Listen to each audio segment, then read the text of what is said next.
you know who did the shooting? Yeah, the basketball player.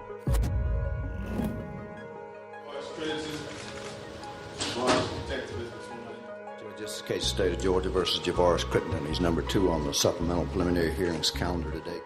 There was no gun from him. You know, it was me pulled a gun on a team. You remember that was the big headline. Gilbert Arenas pulled a gun on a teammate. An investigation into 5 NBA players examines whether they held high-ranking status within organized crime structures. The analysis distinguishes between 3 categories: confirmed high-ranking affiliations, individual criminal conduct, and unsubstantiated claims. Clear criminological definitions are established before evaluating individual cases. High-ranking status requires one of 2 criteria. First, street gang or drug trafficking organization leadership, which means direct involvement in commanding criminal operations or controlling large volumes of narcotics. Second, TOC executive roles, which involve managing high-value assets, conducting multi-million-dollar transfers, or assuming significant debts for crime figures. The document also defines criminal categories to provide measurable standards rather than subjective judgments. Individual criminality refers to isolated criminal acts without organizational affiliation. Drug trafficking organizations are structured groups focused on narcotics distribution. Transnational organized crime refers to international criminal enterprises involving financial crimes and money laundering. Nikola Pekovic's case represents confirmed transnational organized crime affiliation. He is listed in police records as a member of the Šarić crime organization, a Serbian and Montenegrin drug trafficking syndicate. Pekovic co-owns 33% of Luka S. Bet, a gambling enterprise, with Duško Šarić, the brother of crime boss Darko Šarić. He is also a partner in Spencer and Hill Team, which manages the Mediterranean Hotel complex. Most significantly, Pekovic assumed a €1.15 million debt from Duško Šarić in October 2018. The evidence meets the established criteria for high-ranking TOC affiliation because business investments in gambling and hospitality sectors are recognized money laundering vehicles. The significant debt assumption suggests deeper integration into the organization's financial structure rather than a typical business transaction. Pekovic's status as a high-profile international athlete provided legitimate cover for these operations. He remains active as a businessman, and no NBA sanctions related to organized crime have been publicly reported. Javaris Crittenden's case represents confirmed drug trafficking organization participation. In 2009, Crittenden was involved in a gambling-related incident with teammate Gilbert Arenas, and both players were suspended. In 2011, he was charged with murder and pleaded guilty to manslaughter in the death of Julian Jones, a mother of 4. Prosecutors identified Crittenden as an alleged gang member and noted that the shooting was retaliatory violence over a robbery. Most importantly, in 2014, Crittenden was indicted following a DEA-led drug trafficking sting alongside multiple co-defendants. The indictment alleged his participation in an Atlanta-based DTO selling multi-kilo quantities of cocaine and several hundred pounds of marijuana. The prosecution was handled by the Fulton County District Attorney's Gangs and Drugs Unit, which indicates law enforcement classified his role as part of organized criminal activity. The evidence establishes structural criminal involvement and sustained engagement with criminal enterprises rather than isolated incidents. Crittenden was convicted of manslaughter with a reduced 10-year sentence. Miles Bridges' case presents an unsubstantiated claim of high-ranking gang membership. While Bridges pleaded no contest to felony domestic violence charges, no public records, indictments, or police documentation connect him to gang or organized crime activity. His legal issues involve individual violent crime rather than participation in criminal organizations. The categorization as high-ranking organized crime lacks evidentiary support. Bridges received a significant NBA suspension for his domestic violence charges. Jason Williams' case also represents an unsubstantiated claim.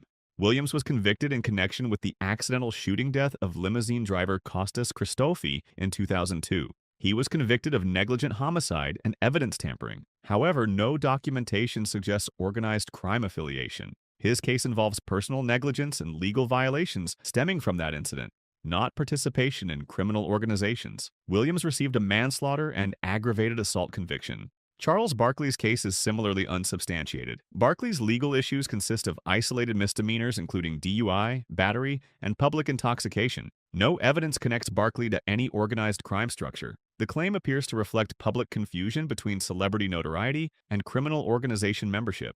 Barkley has faced no organized crime-related legal consequences. The document identifies 3 distinct pathways through which organized crime interfaces with the NBA. The first involves domestic gang or DTO ties, where players with pre-existing connections to street gangs or drug trafficking organizations may re-engage with these networks despite professional success. Crittenton exemplifies this pathway. The second involves financial partnership with TOC, where players become strategic business partners with organized crime figures through investments in gambling, hospitality, or other cash-intensive enterprises. Pekovic exemplifies this pathway. These arrangements provide legitimacy to criminal operations while benefiting players financially. The third pathway involves external corruption and facilitation. External criminal groups corrupt league integrity through match fixing, illegal gambling operations, and property crime targeting. Former NBA referee Tim Donaghy pleaded guilty to conspiracy involving wire fraud and illegal sports betting with alleged mob figures, demonstrating the match-fixing risk. Gilbert Arenas was charged with conspiracy to operate illegal gambling operations, and federal indictments identified a co-defendant as a suspected high-level member of an Israeli transnational organized crime group. The FBI has also warned the NBA about South American theft groups that conduct burglaries of athlete homes during games, exploiting publicly known schedules. One documented instance involved a Milwaukee Bucks player whose home was burglarized during a game, resulting in the theft of approximately $1.484 million in valuables, including cash, designer items, and jewelry. The analysis has significant strengths. It establishes a clear definitional framework with specific criteria rather than vague assertions. It creates clear differentiation between confirmed affiliations, individual criminality, and unsubstantiated claims. It recognizes that domestic DTOs and international TOC operations present different institutional risks. Claims are referenced through legal documents, law enforcement reports, and verified journalism. However, the analysis also has limitations. Police records and criminal affiliations may not always be publicly documented, meaning absence of public evidence doesn't necessarily confirm absence of involvement. Geographic complexity affects prosecution patterns. Pekovic's involvement with international TOC appears to have insulated him from prosecution, while Crittenton faced swift domestic prosecution. This difference may reflect enforcement capacity rather than actual severity of involvement. Additionally, while high ranking is defined clearly, real-world determination of someone's role within an organization often remains ambiguous. The analysis also suggests that pre-existing gang ties create gravitational pull toward criminal networks, but doesn't deeply explore why some players maintain these connections while others don't. The key takeaway is that the distinction between individual criminal misconduct and participation in organized criminal enterprises is substantial and measurable. Two players, Pekovic and Crittenton, demonstrate clear documented involvement in structured criminal organizations. Three players, Williams, Bridges, and Barkley, do not have evidence supporting claims of high-ranking organized crime affiliation, despite receiving significant media attention for their legal troubles. This analysis effectively illustrates how celebrity status and criminal notoriety can blur in public perception, creating false equivalencies between individuals who committed serious crimes and those who participated in organized criminal enterprises. For professional sports leagues, this distinction matters because organized crime poses systemic risks to league integrity that differ fundamentally from individual player misconduct. Understanding the different pathways through which organized crime interacts with professional basketball reveals important patterns. Crittenton represents what researchers call the domestic pathway, where a player with existing street connections never fully disengages from those networks despite professional success and wealth. The gravitational pull of familiar criminal structures appears to persist even when individuals achieve legitimate prominence. This raises critical questions about intervention strategies and whether professional status alone provides sufficient protection against the influence of pre-existing criminal ties. The fact that Crittenton progressed from a gambling-related incident to organized narcotics trafficking demonstrates how seemingly isolated incidents can escalate into deeper criminal involvement. Pekovic's pathway, by contrast, represents foreign infiltration of professional sports. Rather than re-engaging with pre-existing connections, he appears to have developed new relationships with organized crime figures after his playing career. This suggests that professional athletes' wealth, international mobility, and business acumen make them attractive partners for transnational criminal organizations seeking to legitimize illicit funds. The sophistication of Pekovic's involvement, with structured business partnerships, significant financial transactions, and asset co-ownership, demonstrates that modern organized crime operates through apparently legitimate commercial channels rather than stereotypical street-level activities. The contrast between outcomes illustrates how geography and enforcement capacity shape consequences. Crittenton faced swift domestic prosecution and incarceration within the United States criminal justice system. Pekovic, operating internationally with investments in the Balkans, appears to have evaded prosecution despite documented police records identifying him as a member of a criminal organization. This disparity raises questions about whether international sophistication and cross-border financial structures make prosecution more difficult, or whether other factors influence enforcement decisions. It also highlights vulnerabilities in international law enforcement cooperation regarding organized financial crime. The broader context of external organized crime targeting NBA players adds another dimension to the threat landscape. South American theft groups studying NBA schedules and burglarizing player homes during games represent a different category of threat, one where athletes are victims rather than participants. These coordinated burglaries suggest organized crime networks see professional athletes as high-value targets precisely because their schedules are public and their homes contain significant assets. This demonstrates that the NBA's vulnerability to organized crime extends beyond player conduct to include targeting by external criminal enterprises. The distinction between these different threat vectors, internal gang ties, financial partnerships with TOC figures, and external targeting, requires fundamentally different compliance and security approaches. The NBA's historical low tolerance for gambling-related disputes reflects recognition that financial vulnerability creates entry points for organized crime influence. Player education programs addressing gang ties differ significantly from financial transparency requirements for international business ventures, which differ again from enhanced security protocols for protecting player assets. A comprehensive risk management strategy must address all three pathways simultaneously, while recognizing that some players may face none of these risks, while others navigate multiple vulnerability points simultaneously. The evolution of organized crime tactics demonstrates adaptation to modern circumstances and opportunities. Traditional stereotypes of street-level gang activity and mob involvement no longer capture the sophistication of contemporary criminal enterprises. Transnational organized crime operates through complex financial structures, leveraging legitimate businesses, international banking systems, and cross-border investment opportunities. The gambling and hospitality investments associated with Pekovic represent classic money laundering vehicles precisely because they generate substantial cash flow that obscures the origins of funds. High-profile partnerships with former professional athletes provide additional legitimacy that helps these enterprises avoid scrutiny. This represents a strategic evolution where criminal organizations recognize the value of associating with respected public figures. The psychological and social factors that influence player decisions to engage with or maintain criminal connections deserve consideration. For players like Crittenton, who come from environments where gang affiliation provided identity, protection, and social structure, the transition to professional athletics doesn't automatically sever those foundational relationships. Loyalty to childhood friends, family members involved in criminal activity, or neighborhoods where they maintain roots can create continued exposure to criminal networks.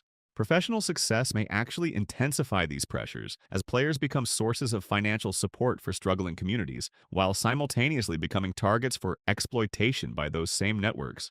The financial dimension operates differently for international players who develop criminal connections after establishing careers. Professional athletes accumulate significant wealth rapidly, often without corresponding financial literacy or understanding of complex investment structures.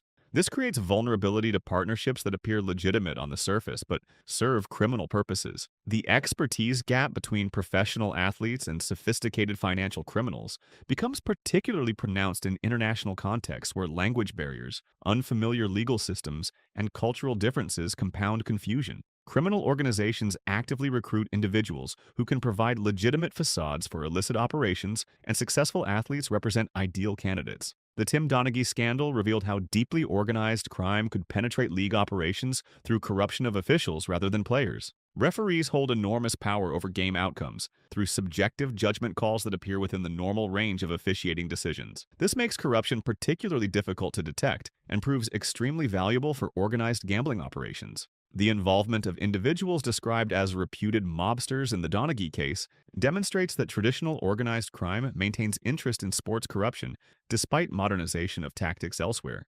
The combination of massive legal and illegal gambling markets surrounding professional sports creates enormous financial incentives for corruption schemes. The Gilbert Arenas gambling operation illustrates yet another variation, where players facilitate organized crime without necessarily understanding the full scope of their involvement. By providing his mansion as a venue for high-stakes illegal poker games, Arenas enabled operations connected to suspected international organized crime figures. This represents a facilitation role where the player's assets and status serve criminal purposes even if the player doesn't hold rank within the criminal organization itself. The distinction between active participation and passive enablement becomes legally significant, but both create vulnerabilities that organized crime exploits systematically. Prevention and intervention strategies must account for these varied pathways and recognize that different players face different risk profiles. Players drafted from urban environments with documented gang presence require intensive intervention focused on severing ties to criminal networks and providing alternative support structures. This includes financial education, security awareness, and assistance navigating relationships with individuals from their past who may seek to exploit their success. The professional environment must create sufficient distance from high-risk networks while acknowledging the psychological difficulty of abandoning communities and relationships that predate professional success. International players require different interventions focused on financial transparency and business partnership vetting. Enhanced due diligence should examine proposed business ventures in high-risk sectors and jurisdictions, particularly those involving partnerships with individuals connected to political power or enforcement agencies in regions known for organized crime activity. Mandatory reporting requirements for substantial investments, debt assumptions, or co-ownership arrangements could provide early warning of problematic relationships before they become deeply embedded. Professional advisors with expertise in international financial crime should review cross-border business ventures.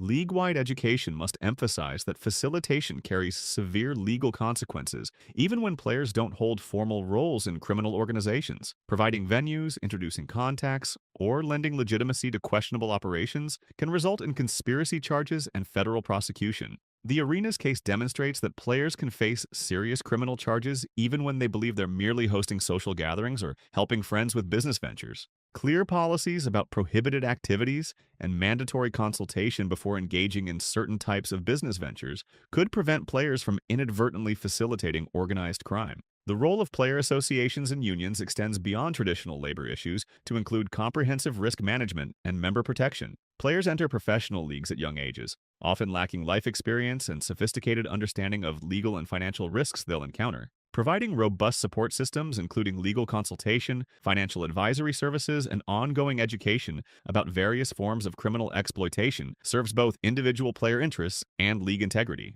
The massive investments leagues make in player development should extend to comprehensive life skills and risk awareness training. Technology creates new vulnerabilities and opportunities for organized crime involvement in professional sports.